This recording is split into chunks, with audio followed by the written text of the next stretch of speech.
Halo, selamat siang Sobat Kebun. Kembali lagi bersama saya Muhammad Nurdin Gopur, penyuluh pertanian dari Dinas Perkebunan Provinsi Kalimantan Tengah.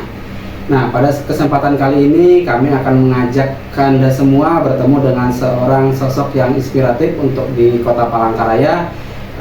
Beliau adalah seorang pekebun yang lumayan terkenal. Beliau juga sebagai ketua koperasi. Dan kali ini langsung saja saya kenalkan beliau. Beliau di sebelah saya, nama beliau adalah Pak Miftahus Solihin atau biasa disebut dengan Pak Miftah. Dan juga beliau adalah seorang ketua koperasi dari KSU atau Koperasi Serba Usaha Wahyu Bersama Kita. Nah, selamat siang Pak. Selamat siang. Oke, apa kabar hari ini Pak? Alhamdulillah. Alhamdulillah baik. Jadi kali ini Pak sengaja kami datang ke sini untuk membuat sebuah video Pak, di mana harapannya nanti video ini bisa memberikan motivasi Pak untuk ya terutamanya generasi muda lah sekarang yang mungkin dalam minat dunia perkebunan sedang turun seperti itu Pak. Nah, izin Pak ya, saya ingin bertanya beberapa hal ini Pak. Mungkin yang pertanyaan pertama saya Pak tentang dunia perkebunan ini Pak. Bapak kan terjun di bidang kelapa sawit Pak ya. Kalau boleh tahu Pak, dari tahun berapa Pak Bapak merintis? Mungkin bisa diceritakan Pak dari tahun Bapak tahun berapa merintis, kemudian apa saja sih Pak tantangan dan hambatannya, kemudian bagaimana Bapak menyelesaikan semua itu Pak? Oh iya, terima kasih. Jadi kita mulai perkebunan sawit itu kurang lebih sekitar tahun 2009 ya. Dimana bahwa pada waktu itu ya istilahnya kita memikirkan tentang masa depan, prospek yang bagus. Kebetulan alhamdulillah waktu itu informasi mengenai masalah perkebunan, terutama mengenai masalah sawit gitu ya.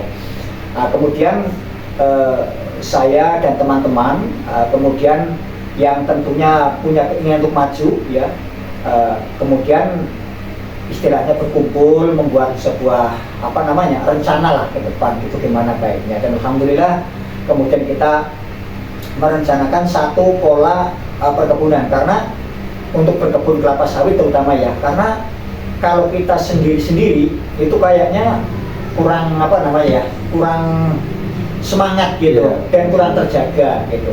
Nah, kemudian kita membentuk satu koperasi yang kemudian kita sepakat satu pergerakan kita yaitu serba usaha gitu ya, jadi khusus untuk di perkebunan kelapa sawit gitu. Kemudian kita dari pembentukan koperasi tersebut ada namanya pengumpulan pendaftaran anggota, simpanan pokok, simpanan wajib segala macam lah terkumpul itu sebagai modal awal. Kemudian alhamdulillah taruh kata ya ada orang tua angkat lah yang mendukung kita itu waktu itu dengan memberikan modal penyertaan. Sehingga alhamdulillah waktu itu pertama kali kita bisa membeli lahan kurang lebih seluas 300 hektar. 300 hektar, iya. Nah, kemudian langsung kita garap dari staking ya kan, pembelian bibit lah segala macam gitu. Dan alhamdulillah semuanya bisa berjalan dengan lancar. Mengenai masalah pembukaan pertama ini ya, persawitan ini gitu. Cuman ya karena baru pertama kali gitu, kita kan belum berpengalaman nih. Saya kira siapa saja ya kalau memang ilmu sangat penting gitu. Jadi ternyata bibit yang kita tanam nih saking semangatnya gitu kurang terverifikasi gitu. Jadi harusnya kan bibit bersertifikat. Iya betul Pak, supaya produksinya bagus. Betul. Nah, jadi pada waktu itu istilahnya kita nggak tahu apakah itu bibit cabutan atau apa gitu. Ya walaupun orang mengatakan itu jenisnya varietasnya kayak Marihat, Lonsum, Sofindo segala macam gitu. Ya karena kita belum pengalaman jadi udah kita tanam gitu aja. Nah, kurang lebih sekitar 6 tahun ya setelah dari 2009 itu kita tanam, hasilnya kurang.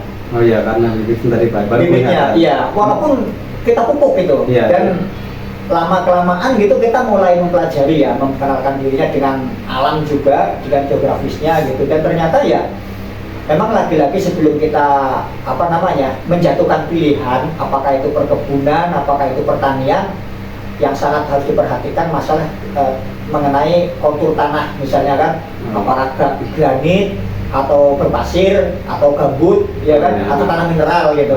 Dan ternyata makanya nih bagi para petani ya, petani khususnya perkebunan sawit ini harus selektif dari awal gitu. Pertama perhatikan tanahnya, yang kedua bibitnya. Nah, karena bibit ini nanti ternyata ada kayak semacam perlakuan yang beda gitu. Iya. Nah misalnya kan ada bibit-bibit tertentu yang memang tahan di dataran tinggi, yang bagus dataran rendah gitu. Jenisnya juga macam-macam. Misalnya kayak marihat itu buahnya banyak gitu kan, tapi agak kecil-kecil tandanya gitu.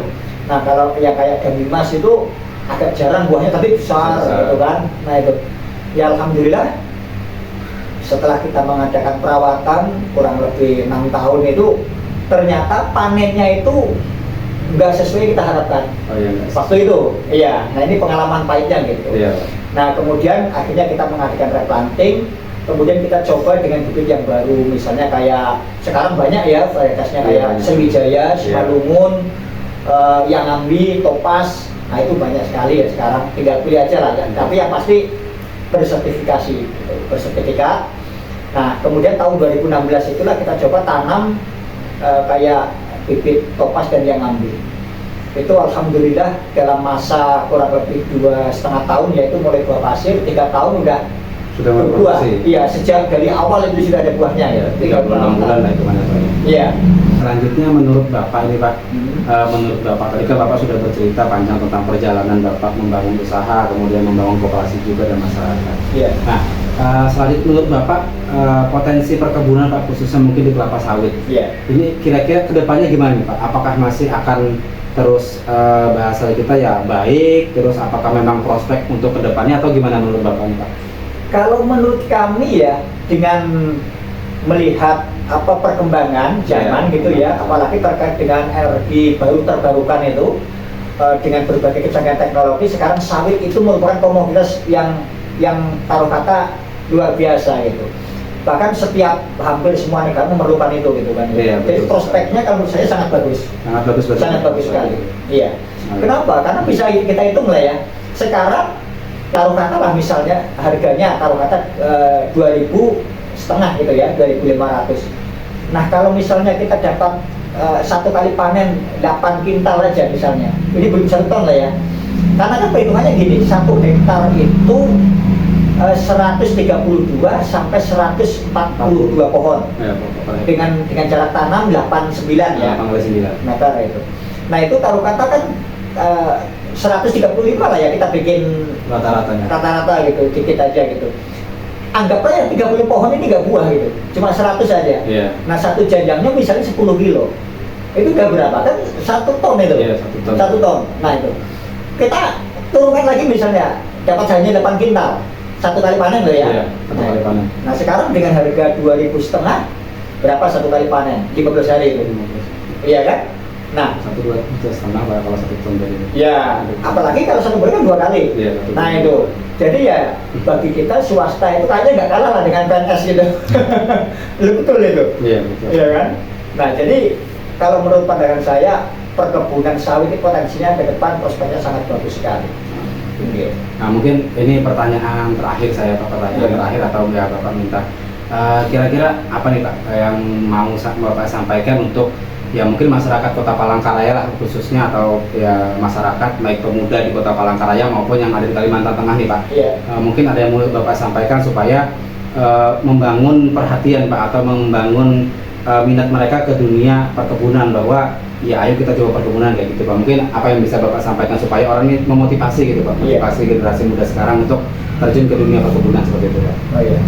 Jadi kalau untuk terutama ya anak-anak muda, Iya. karena berhubung sekarang apalagi mencari pekerjaan itu kan sekarang sangat sulit sekali gitu. Ya alangkah baiknya beranikan diri untuk misalnya kita mengambil swasta itu, ya prospeknya ini ke perkebunan itu sangat bagus sekali, terutama masalah persawitan ini. Saya pikir anak muda, terutama ya kalangan muda ini jangan takutlah untuk bergerak swasta, terjun di perkebunan. Oke. Insya Allah masa depannya cerah. Luar biasa Pak. Mungkin satu lagi terakhir Pak ya. Iya. Biasa Pak kalau yang namanya kita usaha ini kan pasti orang ini ngelihat berapa sih omsetnya kayak gitu kayak Iya. namanya pemuda Pak ya yang namanya Iya, orang iya. mau berusaha ini kan.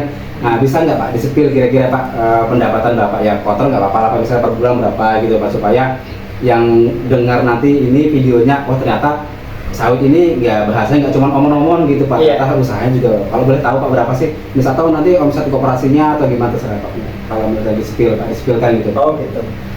Kalau kooperasinya ya cukup cukup lumayan gitu ya. Cukup lumayan. Cukup lumayan lah.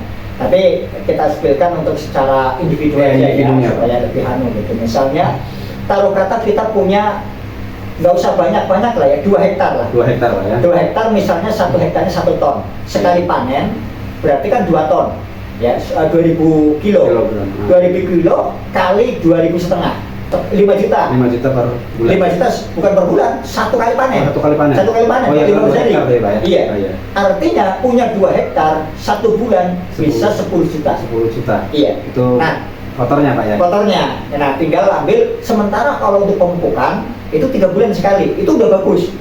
Ya minimal itu 4 bulan sekali. Jadi 1 tahun cuma 3 kali pemupukan untuk sawit itu. Nah itu juga sekali tidak bisa dihitung kan? Ya dari per pokoknya aja ya kan. Makanya, tapi lagi-lagi kata kuncinya, pertama perhatikan kontur tanah, yang kedua masalah bibit. Oh iya. Nah gitu. Dua Sebab itu, Pak, ya. kami pernah ngalamin gitu, kalau bibitnya bibit abal-abal, walaupun kita pupuk hanya buang duit aja gitu, tetap pasti akan mengalami kerugian. Tapi kalau dari tanahnya, kemudian dari bibitnya terjamin juga kualitasnya nanti hasilnya gitu. Oke, terima kasih banyak Pak atas informasi yang sudah diberikan kepada kami.